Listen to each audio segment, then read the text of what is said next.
Hello friends, welcome back to Saloni study Adda. आज मैं लेकर आई हूँ आपके लिए एक और स्टोरी जो कि शॉर्ट नहीं, थोड़ी सी लॉन्ग है, लेकिन इससे आपको ही फ़ायदा है क्योंकि आपको नए नए सेंटेंस बनाने आएंगे, साथ ही आपको टेंस की पहचान होगी और साथ ही आपको नए नए वर्ड्स की मीनिंग पता चलेंगे। चलिए शुरू करते हैं हमारी स्टोरी। हमारी स्टोरी का टाइटल है the lion and the cows, शेर और गाय। वंस अपॉन अ टाइम, एक समय की बात है, there lived 4 cows in a forest. यहाँ पर देयर लिखा है। जिस सेंटेंस में सब्जेक्ट नहीं होता है उसे हम देयर से बनाते हैं।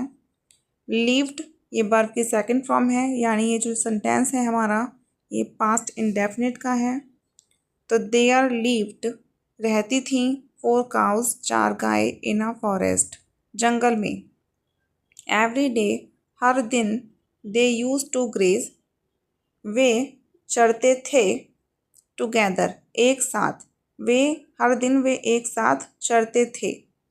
यूज टू का यूज़ हम हैबिट के लिए करते हैं। दे वे were very close friend, were was का यूज़ जो होता है वो पास्ट के सिंपल सेंटेंस में होता है।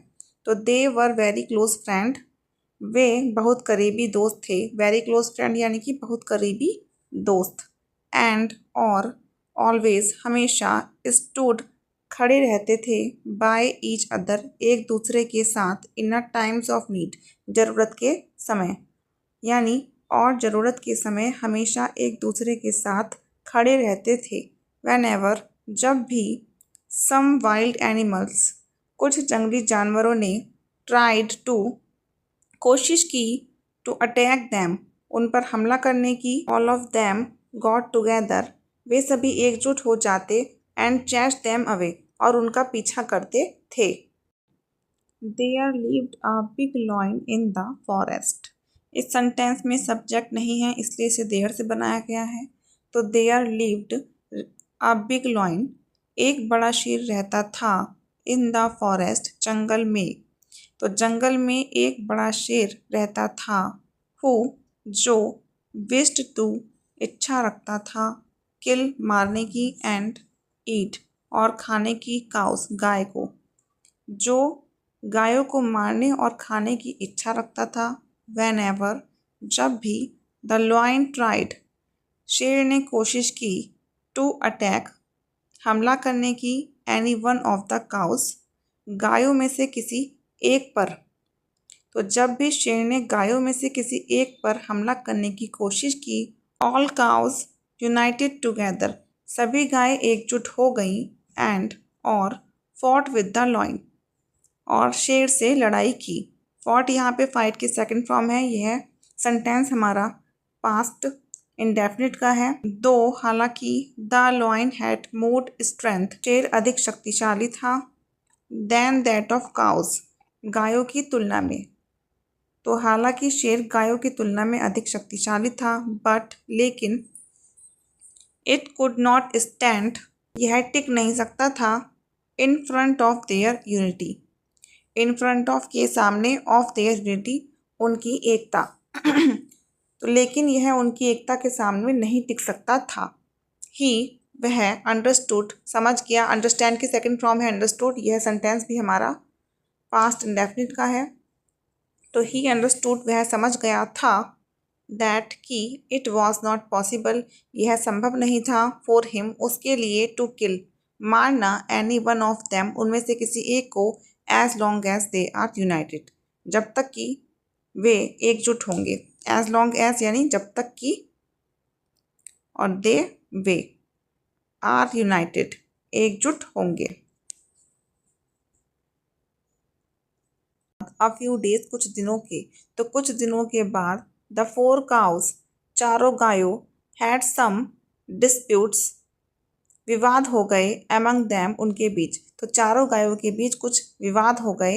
एमंग का यूज़ हम करते हैं जब दो से अधिक व्यक्तियों के बीच कोई बात चल रही होती है, और बिटवीन का यूज़ हम तब करते हैं जब दो व्यक्तियों के बीच कोई बात चल रही हो। एंड और स्टार्टेड लिविंग अलोन और वे अकेले रहने लगे। एंड ग्रेजिंग और चरने लगे, सेपरेटली अलग अलग, और अलग अलग चरने लगे। The line the lion found out it, शेर को यह पता चला, एंड और ही थॉट, उसने सोचा, that is a good time, यह एक अच्छा समय है। अब यहाँ पर इज़ आ गया है, ये सेंटेंस हमारा जो है प्रेजेंट का सिंपल सेंटेंस है।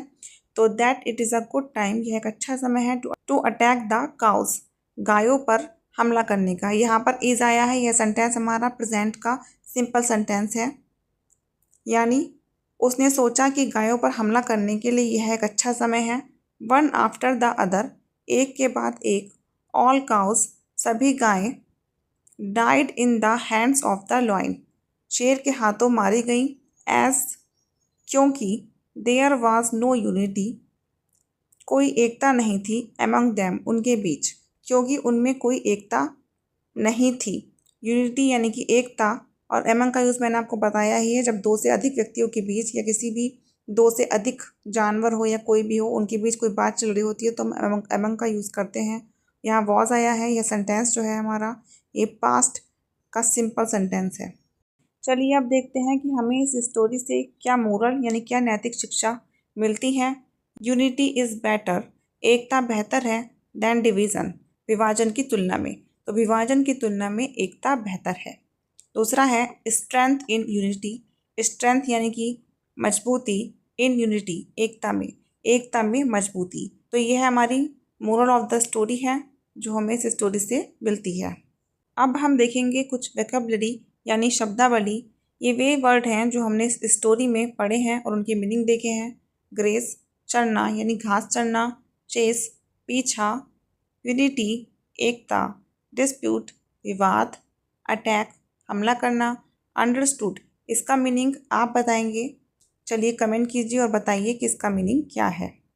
अगर आपको वीडियो अच्छी लगी हो और आप ऐसे ही और वीडियो देखना चाहते हो तो वीडियो को लाइक करें, शेयर करें, कमेंट करें और चैनल को सब्सक्राइब करें। Thank you.